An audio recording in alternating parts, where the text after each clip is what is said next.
સવારથી જ પવનની ગતિમાં વધારો જોવા મળ્યો હતો, તો બીજી તરફ 15 જૂનથી વિધિવત ચોમાસાનો પ્રારંભ પણ થઈ ગયો છે। ગઈકાલે પવન સાથે સામાન્ય વરસાદ શહેરના કેટલાક વિસ્તારોમાં વરસ્યો હતો। આજે 18મી જૂન સવારે વડોદરા શહેરના નિઝામપુરા વિસ્તારમાં એક વર્ષો જૂનું વૃક્ષ ધરાશયી થતા અફરાતફરી મચી ગઈ હતી। આ વૃક્ષ ધરાશયી થતા જ ખાણીપીણીની લારી પર પડ્યું। જો કે આ ઘટનામાં કોઈ જાનહાનિ થવા પામી ન હતી। વડોદરા શહેરના નિઝામપુરા વિસ્તારમાં આવેલી ખોરાક અને ઔદ્યોગિક પ્રયોગશાળાની બાજુમાં પસાર થતા રસ્તા પર એક મહાકાય વૃક્ષ ધરાશયી થતા ભારે દોડધામ મચી ગઈ હતી।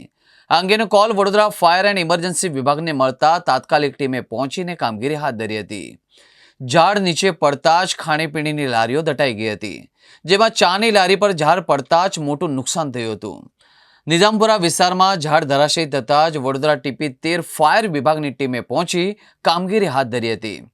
સદનસીબે આ ત્રણેય ઝાડ પડવાની ઘટનામાં કોઈ જાનહાનિ થઈ નથી। ગત રાત્રે શહેરના ખોડિયારનગર વિસ્તારમાં પણ જર્જરિત મકાનની બાલ્કનીનો ભાગ ધરાશયી થયો હતો। ચોમાસાની શરૂઆત થતાં જ ઝાડ ધરાશયી થયાના કોલ ફાયર વિભાગને મળી રહ્યા છે।